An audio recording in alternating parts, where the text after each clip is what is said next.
Plantito, plantita, mga salitang naimbento para sa mga nahihilig sa halaman. Yun nga lang tila nasusobrahan daw. May bagong target ngayon ang mga masasamang damo, hindi cellphone o gadgets, kundi mga halaman, ang mga kawatan, de kotse pa. Ang lalaki namang ito, ang ninenok na dalawang halaman, pasimple pang isinakay sa tricycle. Dahil sa pagdami ng mga plantito at plantita ngayong pandemic, ang mga halaman itinuturing ng kayamanan. Ang halaman ngang ito ni Boyet na nahahawig sa snake plant at kasama sa pamilya ng mga succulent nakalagay pa sa cage, nakakulong. Ang presyo kasi nito umaabot lang naman ng 1 million pesos. Ito ang itinuturing na celebrity plant sa mga exhibit, ang BG Regal. There was a time na binigyan pa siya ng guard ng ilang mall para protektahan siya at para hindi siya malapitan. Marami nagpapapicture sa kanya. Nai-echepera na nga ako eh. Mas nagkat pa nga siya ngayon kaysa sa akin. Ang BG Regal, resulta ng tinatawag na mutation breeding. The very first time was a failure. Napunta lang sa basurahan kasi namatay lahat. That's why the cost of the plant is expensive because the process is very expensive. Nag-triple yung kanyang chromosome kasi lumaki siya. Ang naging finished product niya naman ay itong. At may mga nag-alok na rin daw kay Boyet na bilhin ito. May mga offer like 1.5, 1.7 hanggang sa naging 1.9 during that time. They're buying at 10 million in offer sa amin. Again, hindi namin siya binibenta.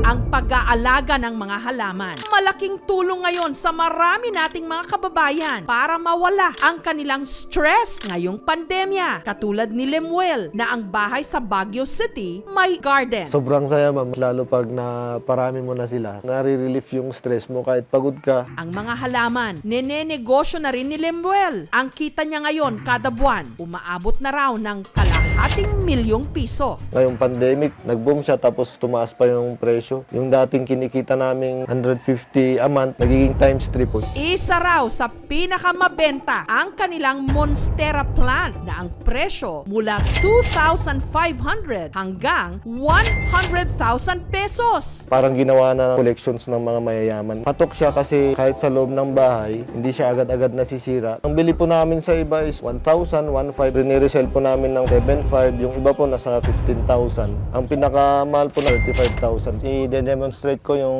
root propagation ng Monstera. Ganito po ang itsura niya. Kinakat po namin siya every 2 nodes. Magiging ganito na po yung itsura niya. Ididip lang siya saglit sa root hormone. Itatanim lang namin sa pot. Mababaw lang po, mga 2 inches lang. Tapos tutubo yung mga roots dito sa ilalim lang ng node. Sa 2 dekadang negosyong ito, sina Lemuel nakapagpundar na ng bahay at mga sasakyan. Paglilinaw niya ang kanilang negosyo, may kaukulang permit mula sa Department of Environment and Natural Resources. Sana maging fair na lang po tayo sa paghahanap buhay. Huwag po nating tiisin na yung ipapakain natin sa pamilya natin is galing sa kalokohan.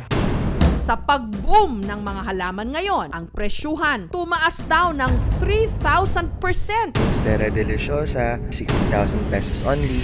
Ang Bureau of Plant Industry, aminadong sa ngayon, hirap silang i-regulate ang bentahan. Wala pa naman pong plano sa pagpataw ng buwis sa mga nag-sell ng halaman. Pero for the future, baka magkaroon. Kung ito ay business, dapat talaga may tax. Ngunit ang nakababahala rito, tumataas din ang kaso ng poaching ng wild plants o yung pagkuha ng mga halaman mula sa ating mga kagubatan.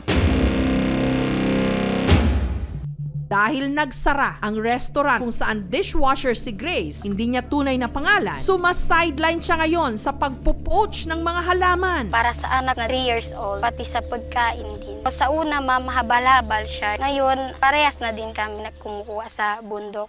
Nangunguha raw siya sa mga liblib na barangay ng Zamboanga.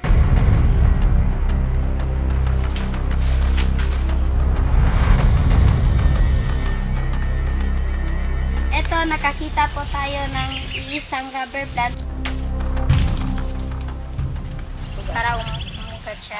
Ang mga nakuha niyang halaman, ipinopost niya sa Facebook para ibenta. Ang rubber plant, ibinabagsak lang niya ng 150 pesos per cutting na ang online price naman mula 500 hanggang 5,000 pesos. Pag magkuha kami sa bundok, pinasabi niya, maganda man yan para sa mga mayaman. Kung dati, 180 pesos kada araw ang kita ni Grace bilang dishwasher. Ngayon, kada linggo, 10,000 pesos na. Sobra na talaga ang bigas, ang ulam, pati sa anak ko. Alam ko po na bawal, pero para sa amin, pasensya na lang po sila kasi para sa pangangailangan namin. Pero babala ng DENR ang pangunguha ng mga halaman mula sa ating mga kagubatan. Labag sa batas o illegal. Kahit na po sabihin natin ay dahil sa kagipitan, bawal pa rin po yan. Ang pinakamataas na parusa, pag napatay mo, nasira mo ang isang halaman at siya ay isang critically endangered, ang kaparusahan niyan ay 6 hanggang 12 taon at ang multa niyan ay nasa 100,000 hanggang 1,000,000 piso. Pag po tayong bumili sa mga taong naninirahan sa kagubatan, alam po natin yan, pag galing sa wild, binunot talaga siya. Dapat ang nagbebenta nito ay may kaukulang wildlife culture permit. Kung hindi po talaga sapat yung knowledge mo doon sa propagation ng indoor plants, pwedeng masayang lang yung halaman dahil may mga requisitos na kailangan gawin. Hindi na po yan maibabalik. Masisira na ang ecosystem natin. Isa sa kinahuhumalingang halaman ngayon, ang caladium na mula 100 to 2,000 pesos ang bentahan ngayon online. Pero sa Tigaon, sa Camarines Sur, alam nyo bang ang caladium o mas kilala sa tawag na Heart of Jesus, inaani para igulay? Katunayan, paborito itong ulam ni Teacher Carol. Sabi nung kapatid ko, ala, bakit hiniwa na yung mahal na halaman? Tapos nakita ko sa Facebook, ang price pala yung katulad nung dahon na yun na niluto namin, 2,190. Ang mahal-mahal pala. Imaginein mo, ilang dahon yung ginayat-gayat nung asawa ko para makabuo ng gulay na yon. Ilang 2,190 na kaya yun. Nagkalat lang sa likod ng kanilang eskwelahan. Hiniwa-hiwa at saka ibinilad sa loob ng isang araw. Pinakuluan sa gata at sinahugan ng karne ng baka at tinapa. Bagamat sinasabi ng ilan na nakalalason daw ito, ang sikreto ni na Carol, matagalang pagluluto. Masarap siya. Mas masarap pa siya doon sa gabi. Siguro kung hilaw, kakainin mo, pwede talagang malason. Yung tuyo naman siya. Marami namang nagluluto, pero wala namang namamatay. Malaking bagay ang pag-aalaga ng halaman sa panahon ngayon. Pantanggal stress at anxiety. Pero huwag sanang kalimutan na ang mga halamang ito bahagi ng ating kalikasan. Kaya hindi dapat abusuhin, kundi palaguin. Tandaan kung ano ang itinanim o hindi kaya tinagpas o pinutol. Balang araw, siya ring aanihin.